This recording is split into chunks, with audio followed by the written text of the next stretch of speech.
Son vaxtlar bizim ünvanlanan suallardan biri məhz növbəti ildə pensiya kapitalının nə qədər artırılması ilə bağlıdır.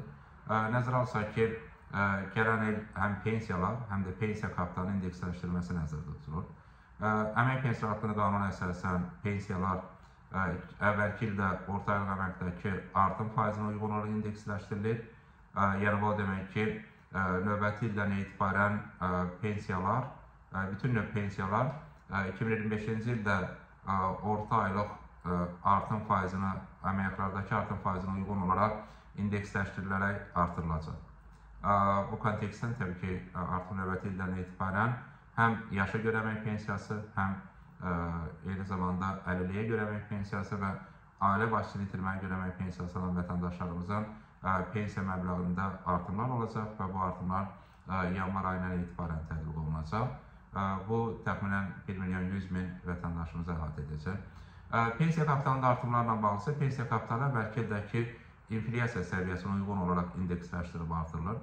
Yəni vətəndaş işlədiyi müddətdə müəyyən pensiya kapitalı yığır və həmin pensiya kapitalına uyğun olaraq da məhz onun pensiya məbləği müəyyənləşir. Ona görə də məhz bu kontekstdən pensiya kapitalında indeksləşdirilmə pensiya kapitalı məbləğini artırır və vətəndaşımız pensiya çıxanda daha çox pensiya almış olur. Mərkəzi Bankın proqnozu ondan ibarətdir ki, bu il inflyasiya səviyyəsi 6% olacaq. Təbii ki, ilin sonunda konkret rəqəm müəyyənləşəcək. Bu demək ki, əgər Mərkəzi Bankın proqnozunda ciddi kənarlaşmalar baş verməzsə, o zaman pensiya kapitalı da 6% indeksləşdirilərək artırılacaq. Məsələn, əgər vətəndaşımızın pensiya kapital hesabında 50.000 manat kapitalı varsa, həmin 50.000 manat kapital 6%-ə indeksləşdirilərək artırılacaq və həmin 50.000 manatlıq kapitalın üzərinə məhz 6%lik artım əlavə olunacaq. Və bu, təbii ki, indeksləşdirmə hər il həyata keçirilir. Bu məqsəd ondan ibarətdir ki, pensiya kapitalını inflyasiyanın təsirindən qorumaq mümkün olsun. Ona görə 2026-cı ildə də pensiya kapitalı indeksləşdirilərək artırılması həyata keçiriləcək.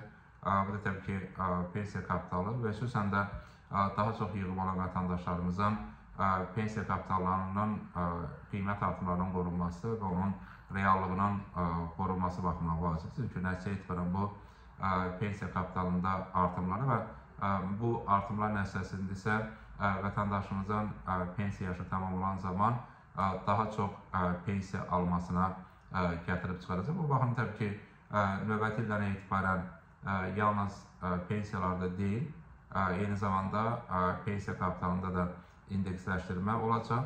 Bu isə o deməkdir ki, 2026-cı ilin yanvarın 1-dən etibarən vətəndaşlarımızın pensiya kapitalında da indeksləşdirmə nəticəsində artımlar qeydə alınacaq.